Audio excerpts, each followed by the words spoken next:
I feel like this light is so dramatic for no reason, but here we are.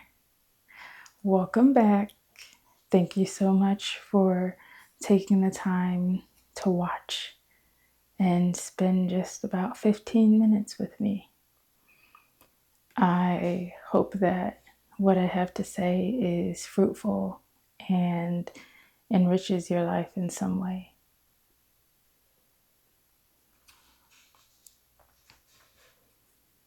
This week, I am back in my little room that I'm trying to make a studio, because if you've been with me since the beginning, you know that I'm trying to have fun and do things that are fun, and I'm taking y'all along with me.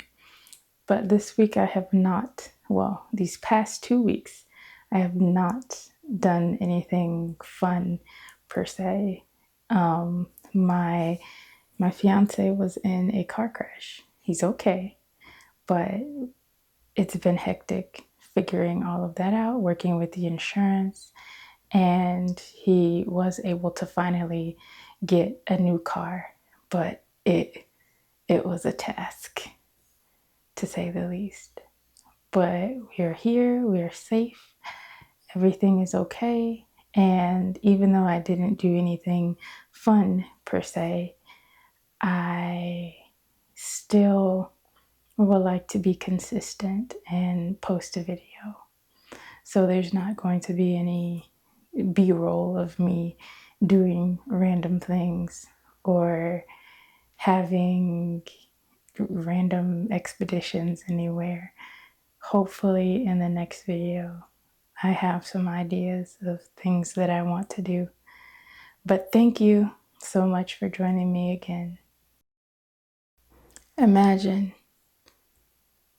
your siblings lock you in a room with no windows and only one door to exit.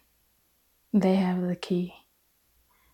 You stay there for what feels like days. One of your older siblings brings you meals at irregular intervals. You're trying to keep track of what you think are hours by counting the seconds, counting the minutes, but you can never know how long you've been there. There's no light anywhere. Then one day you hear the door rattling and it opens.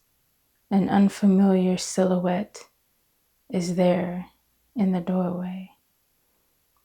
It comes over and grabs you and ties your hands together. And of course, you're asking questions. Who are you? What's going on? Where am I going? Then when the silhouette takes you out the door, you see your siblings. And you have a moment of hope where your eyes light up because you think they're going to help you.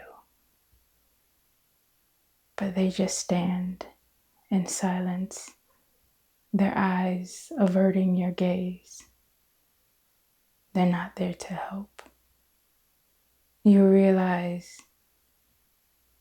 they've sold you to traffickers. Does having everything and everyone you've ever known stripped away push you to still be faithful over the little that you do have? Or does it push you to fade into obscurity and depression?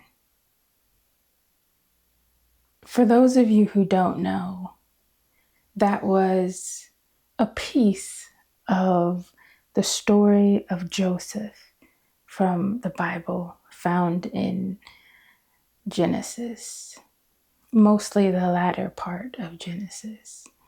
I've never truly understood the meaning of being faithful over a little until I watched the movie about Joseph a few weeks ago, not for the first time, but for the first time with my eyes wide open. The title of this video says, "But I have nothing," because most of us would be inclined to think that Joseph didn't have anything in that moment. He was being sold into slavery. And if we were in that situation, even if we weren't quite in such as an extreme situation as his, we would think to ourselves, I don't have anything. I don't have this or that. I have nothing. I can't do anything. There's nothing for me to take care of. There's nothing for me to be faithful over because I have nothing. My hands are tied. But while Joseph's hands were literally tied, he had three things. He had control, his relationship with God, and his talents.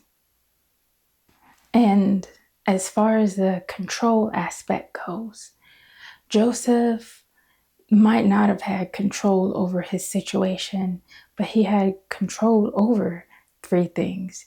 He had control over his words, thoughts, and actions, which all equal integrity. After Joseph was sold, after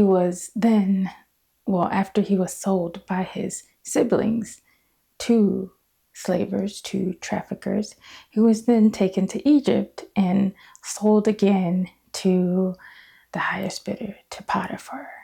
The first thing that's written about Joseph is the Lord was with Joseph, so he became a successful man. And the Lord is not going to be with you if you're not trying to be with him. The Lord is never going to force himself on you. So this tells me that despite his circumstance, Joseph still remained faithful over his relationship with God and kept it and practiced his faith in the way that he was brought up. He did not forsake God. The second thing that Joseph was faithful over while he was in Egypt was his talents, or were his talents. It was uncommon for people back then to be able to read or write or to even think for themselves to a certain degree, especially when we're talking about enslaved persons. So Joseph could do all three. And he could have been like, oh, these people have me in captivity, I'm enslaved. I'm not going to do anything that might benefit them or further them. But he still remained faithful over his talents and used them. And this put him in charge of the second most powerful house in Egypt because he was faithful over his talents. He was faithful over the things that he could do. The third thing Joseph was faithful over was his integrity, or his words, thoughts, and actions. The wife of the house that he was managing did her very best to try to make him have sex with her. And each time he would tell her no. In fact, he said, how can I do this thing against my God? And how can I do this thing against my master? And the final time that she propositioned him, he fled. He got out of there. So that's word, actions, and thoughts. Words. How can I do this to my God? How can I do this to my master? Action. He fled. thoughts. Actions and our words are just a manifestation of our thoughts. Whatever we think, that's what we're going to say. That's what we're going to do. Joseph was faithful over 3 things. Just 3 things. Not physical things, but his talents, integrity, and his relationship with God. And by him being faithful over those 3 things, it says over and over again that the Lord was with Joseph and that everything he touched thrived. And no matter where he went, this was the case. In Potiphar's house, in prison, he was put in charge of the prison. When he was falsely thrown in prison, he was put in charge. And then when he came out, he became the 2nd most powerful man in Egypt. Only Pharaoh was greater. With just being faithful over 3 things, just taking care of the 3 things that he had. Relationship with God, integrity, and talents. But above the 2, his relationship with God is the one that stands out. If someone were to write about you or I, would they be able to say the Lord was with him, the Lord was with her, and that everything they did was a success?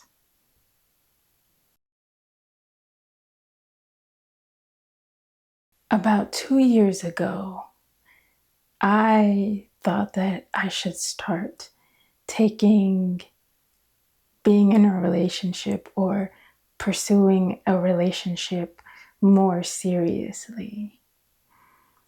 And I always say, practice what you want.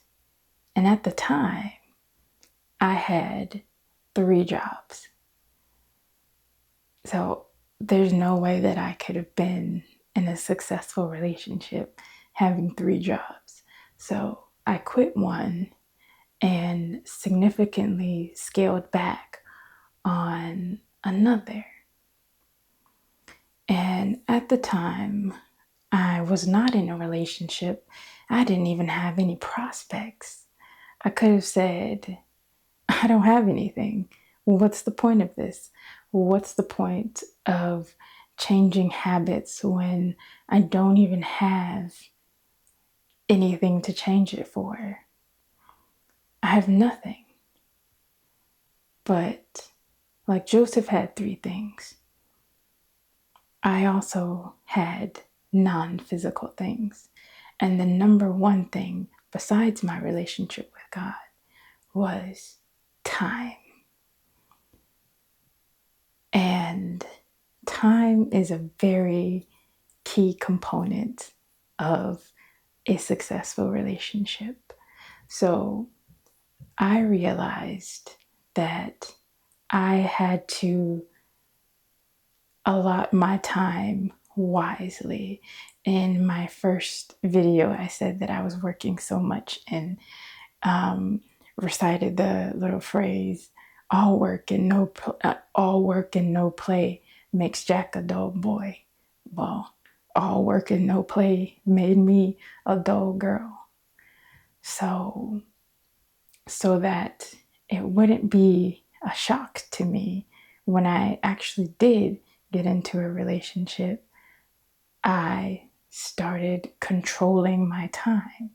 And I also started cultivating and pouring into my relationships that I already had more. Not romantic relationships, but family, friends, even coworkers to a certain extent. Because we have to be faithful over what we have. And in that moment, I had time and I had family and friends. Just like Joseph practiced what he wanted.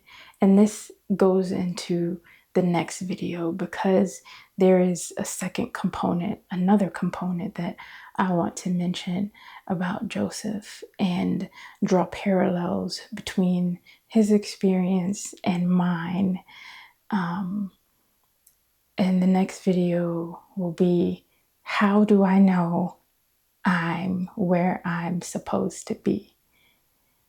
And there's so much in Joseph's story that tells him where he's supposed to be, just like there was in mine.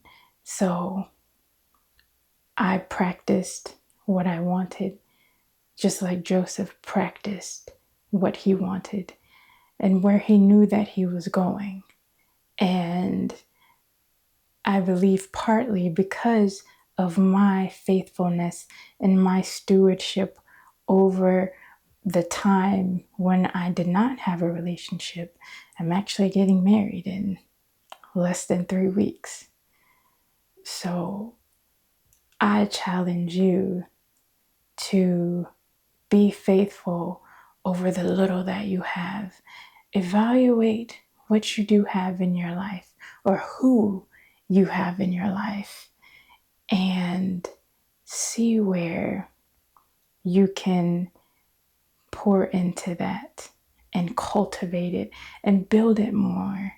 Even though you might not have what you want, how can being faithful over what you do have help you practice for or get what you want? That's all I have for today. I feel like this is relatively short, even though it's not.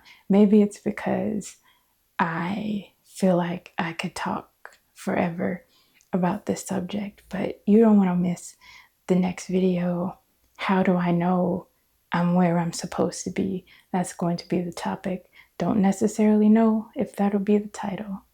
But thank you so much for watching. Thank you for those of you who have been with me since the first video. Please go and watch them in order. Don't forget to like, comment, share, subscribe, all of those things, and hit the bell so that you get a notification for when I actually post, because you know that YouTube is funny sometimes and it doesn't always like to tell people when the channels that they subscribe to have posted. So keep an eye out, and I hope you are finding passion and joy in life again. Don't let the burnout beat you.